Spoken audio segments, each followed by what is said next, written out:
Hi everyone and welcome back. I apologise for not having a video for a while, but I'm back.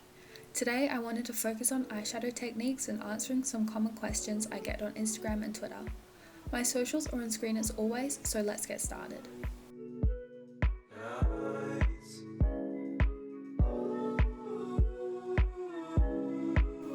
First, I start with a tacky base. I use the Too Faced Born This Way concealer and the Morphe M224 brush to carve underneath my brows. However, something such as the P. Louise base or the Anastasia base works absolutely perfectly too. I find something that stays relatively tacky ensures the shadow adheres better and is more pigmented, and a dry base can make the shadows crumbly or patchy. It ain't nothing too special. Drunk to the bone when I met you. I don't go who the next. Taking the new Carnival palette from Be Perfect and Stacey Marie MUA, I'm using Hall, which is a mid-tone brown, on an M506 brush, and I'm packing that in the crease. This brush is my favourite brush to use for shadows, as I find you can get a really good colour payoff, whilst the bristles, being quite fluffy, allow for the shadow to blend into the base, making the other colours easier to blend on top. Yeah, no love in the bar. Using Slow Burn from the same palette and Hard Place from Colourpop, I'm taking a clean M506 brush and packing that on top of the previous shade. As well as packing on the shadow, I use soft circular motions and soft swiping motions in order to fully blend the colours together. Normally when working with any shadows, I'll go back into all of the shades I previously used after I finish with an additional shade to help blend and to ensure there are no harsh lines. You can use my code 5LEAH for $5 off Colourpop Cosmetics if you spend $25 or more.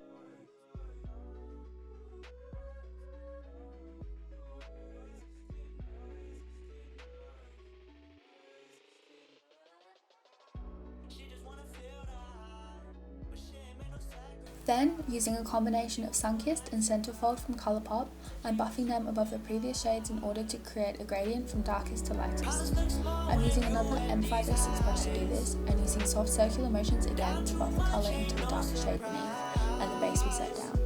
I find if I start from the darkest shade, I get maximum pigmentation and I'm able to get a more seamless blend as opposed to starting with my lighter shade. To help the lighter shade blend into the base seamlessly, I like to lightly press a translucent powder using a large fluffy brush around the edges of the shadow.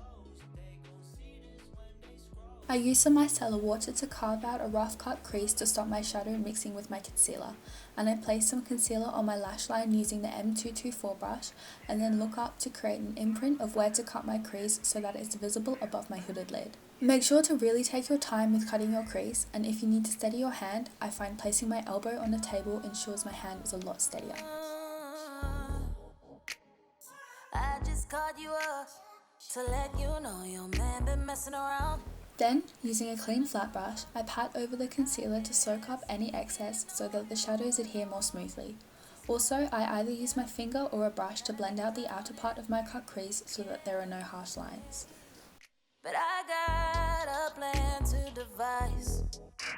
We gon' fuck up his life. All we need is your phone and some time. Boy, you don't know that we know about baby.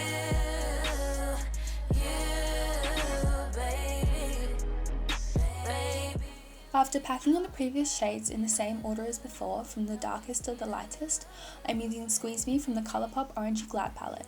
I find this colour is pigmented enough to use dry. Girl, thanks for putting me up on game. Also, I'm using Strawberry Jam, which is a jelly matte shadow also from Colourpop, and I find I don't have to use a wet brush for this one either. He don't know who he dealing with. However, for the inner corner, I'm using the Peaches pigment in Hollywood, and I find that's best applied with a wet brush, so I tend to spray Fix Plus on the brush before I pick up any pigment. And when I see him, you know it's so sad. For my lower lash line, I use a small bullet brush such as this one from Colourpop for the darkest colour.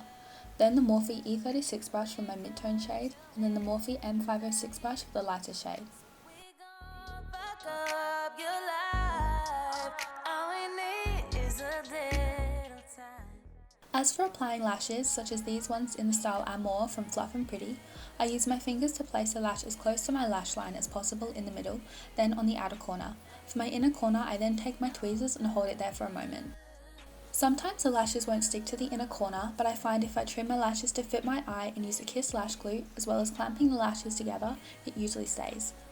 I hope you found this helpful and you learned some new tips and tricks. As always, thank you for watching and please like and subscribe as well as hit the notification bell to know when I upload. My uploads will be a lot more regular now, so I hope you look forward to some more content from me. Please let me know if there's anything else you'd like me to do a tutorial on, and I hope you have a wonderful day. Thank you again for watching.